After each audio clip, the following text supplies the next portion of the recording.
Now we're talking about Islam, Asiatic,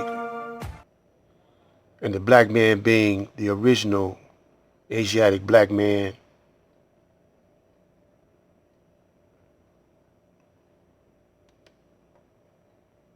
You see that person can produce 500 billion sperms. That's why sometimes he needs more than one woman. 500 billion sperms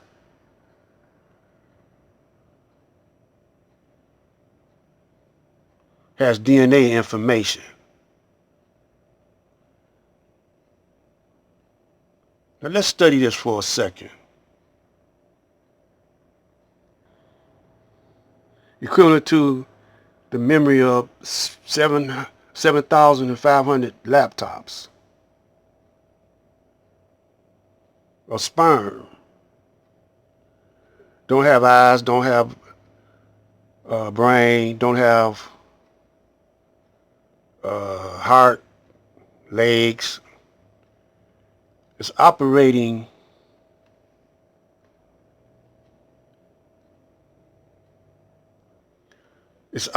under sheer will, self-guided.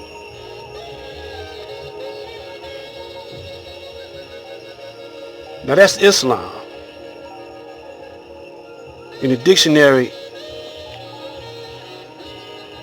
it states that Islam is defined as one who does the will of Allah. When you look up Christianity, it don't mention God at all. It just say followers of Jesus. But Jesus was a follower of Allah or God or the Creator. He said he does the will of his Father. He's not putting himself above his Father. Structure of a sperm cell. At the end of this module, you will be able to define the term sperm, explain the structure of a sperm.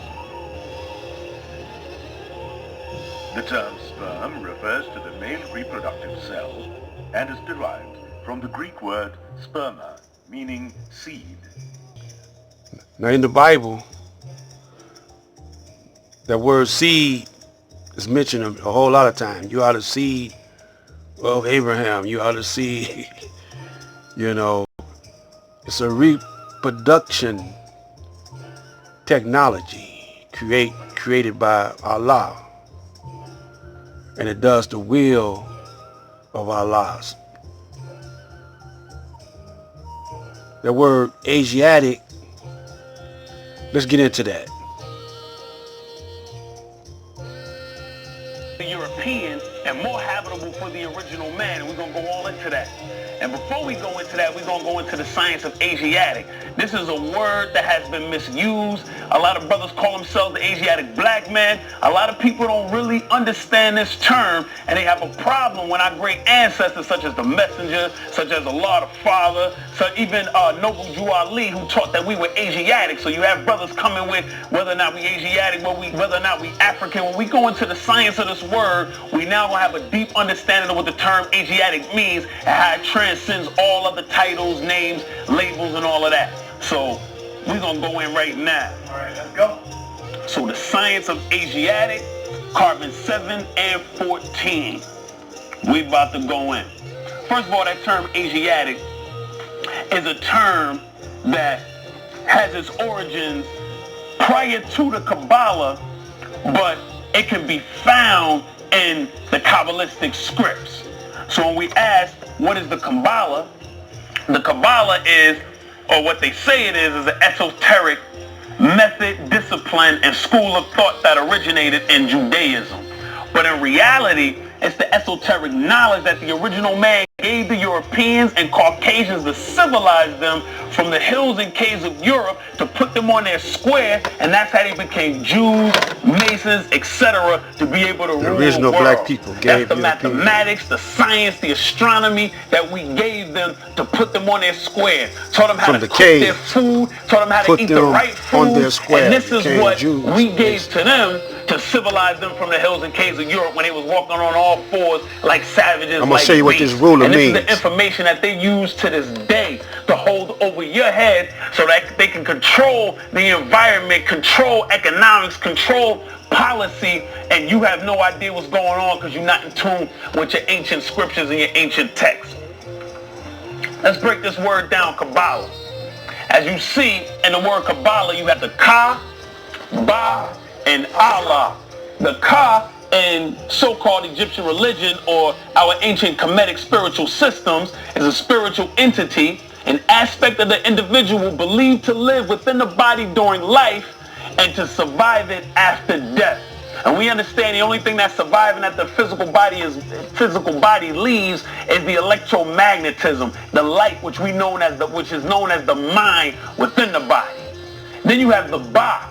Also in so-called Egyptian religion or Kemetic spiritual systems is the aspect of the soul represented as a human-headed bird. Now, I'm sorry and I don't want to cut your bill. Go ahead. But when you say so-called religious Ka in the Ba, I don't think we can say so-called because we know that was the first call. Well, let's swing it around. When we deal with the Ka and the Ba, that's the first call. That's where all the other religions come from. Well, when I'm saying can't say so-called. No, when I'm saying so-called, go ahead, brother. When I'm saying so-called, see, the European have us think that, you know, all of our ancient spiritual systems and sciences was religion in the way that they give it to you today. When we never believed in mystery gods, we never believed in things outside of self. We always understood that we were connected to the all and that we were the gods that we were talking about in these scripts. So when I say so-called religion, I don't see it as a religion, and I'm certain the way that our ancestors threw it down was not about religion. Yes, sir. All right. I ain't gonna cut your bill. No doubt. You can add on anytime you need to. So the soul, right? We understand the soul phonetically is the same sound or the same word as soul, which is the Latin root, which means sun.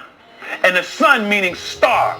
So that's where we receive the electromagnetic energy within this particular system that we absorb as original people and re-emit as well. Then you have the Allah, which is God or the universal mind of infinite blackness or all light. So when you combine the Ka, the Ba, and the Allah, all that is the arm, leg, arm, head. That's what we say in our culture, the arm, leg, arm, head, which is Allah. And this is the secret of all secrets. And I'm going to show you. When you look at the Hebrew letters of Yahweh, you stand those letters up and you have a body. You have the arm, leg, arm, and supreme head. Now Yahweh means God. You stand those words up and you see that the original man is God. This is the secret that they've always Asiatic. That's what Asiatic. strove. Another meaning for Asiatic. This is why they have the sword on the upper part of their head. So when you look at these Masons and these people in these secret societies and submersive groups such as the Masons or the Rosicrucians or the Illuminati or the Order of the Quest or whatever these names are, whether they're spooky or real, we understand that these Europeans are studying us in secret. And they're not giving us the truth that they actually bow down and worship us and worship the information and the science that we brought to them to put them on their square. You can even see J. Edgar Hoover up here, who was the head of the CIA, also the founder. Then you got a president, Harry S. Truman, Gerald Ford, many other presidents. Even this cracker right here, Luther Burbank, who was a pioneer in hybrid and genetically modified fruits and vegetables in agriculture. And you see he has the Islam on the top of his hat, but we'll go into that. So that sword on the upper part of this flag is to let you know that if they reveal the secret, that it's us who gave them a chance to clean themselves up and come among us, then their heads will be taken off by the sword. Because once we realize who we are as the original people, and this is what they've been hiding the whole time, then we will take their heads off. Now, I'll have our great ancestor brother up here, Dr. Ben, and we love Dr. Ben, and he dropped some extraordinary, powerful knowledge and information to us as a people. So I would never disrespect this man or this man's lineage or his legacy. He brought us some great works. However, we must keep in mind the reason that most of our brothers and sisters in the Pan-African movement or the RBG movement has an anti-Islamic stance. And I'm not talking about this pale European, bastardized, mutated version of Islam. I'm talking about the real science of Islam that we used as a practice and built systems that have defeated Europeans for over 1,000 years, and it was brought back in our most recent history by the most honorable Elijah Muhammad Noble Drew Ali, and of course Allah the Father. Now, as you see, our great brother, he can teach us but so much. Because as you see, he was initiated in the secret orders of the Europeans. He was educated by them, and you see the sword on the upper part of his hat, the sword on the upper part of his flag, which means he cannot reveal the truth of the black man being God. Now, I came to the debate years ago with it was Brother Wesley Muhammad and Natural Tahuti. And he put the Honorable Elijah Muhammad on the board, and he was comparing him to the Masons and showing a connection with him and Masonry. But here's one thing he didn't mention in that lecture, was that he does not have a sword on the upper part of his flag. And this is why he revealed the truth that the black man is God.